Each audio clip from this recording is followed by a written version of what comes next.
One piece के 1090 episode के starting में हमें देखने को मिलता है कि एक बड़ा सा मॉन्स्टर लूफी ओरो का शिप निकलने वाला होता है, जिसे देखकर सब लोग बहुत घबरा रहे होते हैं। रॉबिन कहती है कि ये एरिया सेफ नहीं है, हमें यहाँ से जल्दी निकलना पड़ेगा। वो मॉन्स्टर जैसे ही लूफी का शिप निकलने वाला होता है, रॉबिन और सब कहते हैं जिम्बे जल्दी यहाँ से निकलो।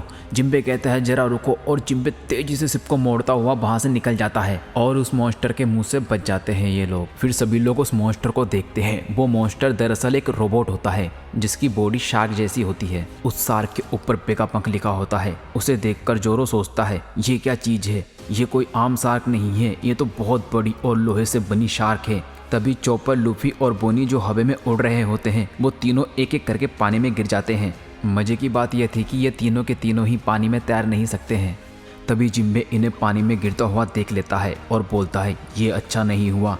फ्रैंकी, तुम जरा शिप को संभालो, इसे हमारी तरफ लेके आते रहना। ये कहकर जिम्बे पानी में छलांग लगा देता है। फ्रैंकी बोलता है ठीक है, अब तुम ये सब मुझ पर छोड़ दो। जिम्बे पानी में लूफी ओरो को ढूंढने लगता है। जिम्बे को वो लोग बहुत जल्द ही मिल जाते हैं। दूसरी तरफ फ्रैंकी बोलता है मैंने बोल तो दिया कि सब कुछ मुझ पर छोड़ दो, लेकिन मैं उन्हें इस खराब मौसम में कैसे ढूंढूं, लेकिन मुझे इसका कोई ना कोई हल निकालना पड़ेगा। फिर फ्रैंकी बोलता है लेट्स गो सनी, और अचानक से शिप के नीचे एक मोटर आ जाती है जिसको फ्रैंकी रैबिट स्क्रू बोलता है, और फिर शिप की स्पीड बढ़ जाती है। लेकिन अभी भी वो शार्क शिप का पीछा कर रही होती है। वो शार्क शिप को स्कैन करके शिप के ऊपर एक मिसाइल छोड़ देती है, जिसे शिप की तरफ आता हुआ उसोप देख लेता है और फ्रैंकी से बोलता है जल्दी शिप को यहाँ से हटाओ, हम पर मिसाइल से हमला हुआ है। फ्रैंकी कुछ कर पाता उससे पहले ही वो मिसाइल शिप को आके लग जाती है और उनका शिप पलट जाता है और सबके सब पानी में गिर जाते हैं। दूसरी तरफ लूफी वगैरह पानी में डूब रहे होते हैं, जिन्हें बचाकर जिम्बे पानी के ऊपर ले आता है। जिम्बे कहता है यहाँ करंट बहुत तेज है, इसलिए यहाँ रास्ते का पता नहीं चल पा रहा है। लूफी जिम्बे के कंधे पे होता है और खांसते हुए बोलता है थैंक यू जिम्बे। जिम्बे बोलता है तुम ठीक तो हो ना लूफी। बोनी बोलती है क्या मैं अभी तक जिंदा हूँ। चॉपर बोलता है मेरे ख्याल से मैं तो जन्नत में हूँ। जिम्बे बोलता है मुझे खुशी है कि तुम तीनों सही सलामत हो, जल्दी ही यहाँ पर शिप आ जाएगी। तभी जिम्बे शार्क को अपनी तरफ आता हुआ देख लेता है। वो शार्क अपना मुंह खोलकर जिम्बे की तरफ अटैक कर देता है, जिसे देखकर जिम्बे घबरा जाता है और दुम दबाकर वहाँ से भागने लगता है। जिम्बे बोलता है मुझे टाइट से पकड़ो। जिम्बे उस शार्क के अटैक से बचने के लिए पानी के अंदर चला जाता है। दूसरी तरफ फ्रैंकी, जोरो, उसो वगैरह सबके सब पानी के अंदर डूब रहे होते हैं, क्योंकि पानी का बहाव बहुत तेज होता है, जिस कारण वो लोग कुछ कर भी नहीं पा रहे होते हैं। तभी वो शार्क पानी के अंदर शिप को देख लेता है और उसे खाने ही वाला होता है, लेकिन वो अचानक से एक दूसरे बड़े रोबोट को देखकर रुक जाता है।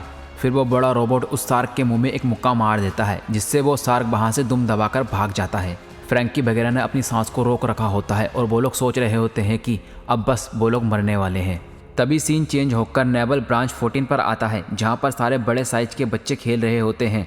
वहाँ तशगी आती है और उन बच्चों से बोलती है अब तुम्हारे दवाई पीने का टाइम हो गया है, सबके लिए एक एक कप है जिसे तुम्हें पीना है। उनमें से एक बच्चा बोलता है मैं ये दवाई सिर्फ तुम्हारे लिए पी रहा हूँ तशगी मैम। फिर बाकी सारे बच्चे भी दवाई पीने लगते हैं। तशगी सबको दवाई पीने के लिए थैंक यू बोलती है। ये सारे वही बच्चे हैं जिन्हें सीजर क्लोन ने किडनैप कर रखा था, जिन पर वो पंख हजार्ड लैब में एक्सपेरिमेंट करता था। इन बच्चों को लूफी और लो ने मिलकर बचाया था, तब से इनकी जिम्मेदारी तशगी के ऊपर है। तशगी बच्चों से बात कर रही होती है, तभी वहाँ पर वाइस एडमिरल डॉल आ जाती है और तशगी को बुलाती है। डॉल बोलती है तुम उस गधे हेलमपो का कुछ कर सकती हो क्या। तशगी बोलती है लेकिन मैं उसके लिए कुछ नहीं कर सकती क्योंकि उसके बेस्ट फ्रेंड का अभी तक कुछ अता पता नहीं है। डॉल बोलती है मैं समझ गई, लेकिन तशगी बोलती है कैप्टन कोबी मुझे भी बहुत अच्छा लगता था। दूसरी तरफ हिबारी और हेलमपो कोबी की मदद करने के लिए गिड़गिड़ा रहे होते हैं प्रिंस गरस के सामने। हेलमपो रोते हुए बोलता है प्लीज़ कोबी को बचा लो। प्रिंस गरस बोलता है पहले अपना सर जमीन से उठाओ। हेलमपो बोलता है जब तक तुम हमारी मदद करने के लिए तैयार नहीं होंगे मैं एक इंच भी यहाँ से नहीं हिलूंगा। प्रिंस गरस बोलता है तुम्हें पता है कोबी को the emperor of the sea Blackbeard ने पकड़कर पायलट आइलैंड पर ले गया है, और ये बात तुम अच्छे से जानते हो। अगर तुम वहाँ पर एक कदम रखने की कोशिश भी करोगे तो वहाँ पर खून के प्यासे पायलट तुम्हें गोलियों से छलनी कर देंगे। इसलिए उस जगह को मधुमक्खियों का छत्ता भी कहा जाता है, इसलिए वो कोई आम जगह नहीं है जहाँ पर हम जाकर कुछ कर पाए। हेलमपो रोते हुए बोलता है मुझे पता है, तभी तो मैं तुमसे मदद मांग रहा हूँ, प्लीज़। और एग हेड आइलैंड भी तो उसके पास है, चलो सेराफीम को लेकर चलते हैं। प्रिंस गुस्से में बोलता है द सेराफीम तुम्हारा दिमाग खराब हो गया है क्या, थोड़ा सा शांत हो जाओ। हम लोग वैसे ही ड्रैक से कांटेक्ट नहीं कर पा रहे हैं, इसलिए हम कुछ भी नहीं कर सकते, इसलिए तुम्हें समझना पड़ेगा। हेलमपो प्रिंस की बात सुनकर रोते हुए बोलता है कोबी। फिर सीन चेंज होकर लूफी की तरफ आता है, जहाँ पर जिम्बे इन तीनों को बचाकर एक सुरंग के अंदर लाया होता है। वो लोग अपने कपड़े सुखा रहे होते हैं। तभी बोनी चिल्लाकर बोलती है, क्या तुम लोग मुझे नहीं जानते? लूफी बोलता है, मुझे नहीं पता तुम कौन हो। बोनी बोलती है, मुझे भी वर्स्ट जनरेशन का पायलट कहा जाता है, जैसे तुम और बाकियों को कहा जाता है। लूफी बोलता है, हे तुम भी वर्स्ट जनरेशन में से एक हो। बोनी बोलती है, मैं भी 2 साल पहले सावाडी आइलैंड पर थी और मेरा नाम बोनी है। मैं तुम्हारी दुश्मन हूँ, ये बात मत भूलना, लेकिन तुमने तो मेरी मदद की है, जिसके लिए तुम्हारा बहुत बहुत धन्यवाद।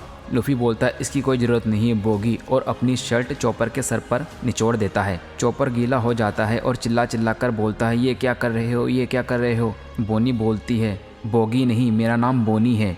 चॉपर के ऊपर पानी गिर जाता है। लूफी हंसने लगता है और चॉपर भी मस्ती करने लगता है। ये सब देखकर बोनी सोचती है, क्या यह सच में एम्परर ऑफ द सी है? मुझे कुछ समझ नहीं आ रहा। और first son of the sea Jinbe भी क्या सच में इसके साथ है? बोनी लूफी से पूछती है, तुम्हारे वांटेड पोस्टर में तुम्हारे बालों का रंग सफ़ेद क्यों है? शायद तुम्हारे बाल फाइट के दौरान सफ़ेद हो गए होंगे, और इस चीज़ से न्यूज़पेपर में तरह तरह की बातें हो रही है। लूफी बोलता है, सही कहा, और अपने डोले दिखाने लगता है और अपना शेप भी चेंज करने लगता है। ये देखकर बोनी सोचती है, ये क्या बकवास है। हाँ, और तुम्हारे दोस्तों का क्या हुआ? लूफी बोलता है, मेरे ख्याल से वो सबके सब ठीक होंगे। जिम्बे बोलता है, बोनी तुम्हारे सिप और तुम्हारे दोस्तों का क्या हुआ? बोनी बोलती है, मैं यहाँ पर अकेली आई हूँ, उस लोहे के मॉन्स्टर ने मेरा सिप खा लिया। जिम्बे बोलता है, ये तो बहुत बुरा हुआ। बोनी बोलती है, अब मुझे भूख लग रही है। ये सुनकर लूफी और चॉपर भी बोलते हैं, हमें भी भूख लग रही है, चलो कोई रेस्टोरेंट ढूंढते हैं।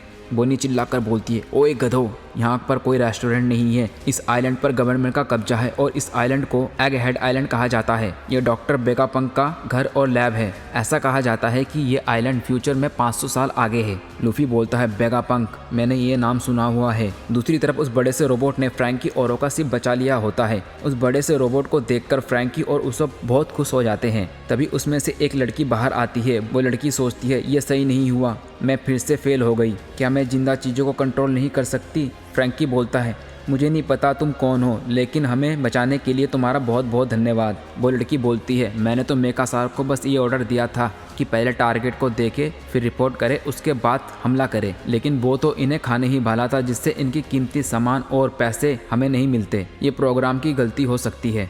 ये सब बातें सुनकर सब लोग चौंक जाते हैं। वो लड़की एक विलन वाली स्माइल के साथ बोलती है, किसने कहा कि मैंने तुम लोगों को बचाया है? मैं एक जीनियस साइंटिस्ट हूँ और मैं गवर्नमेंट के लिए काम करती हूँ।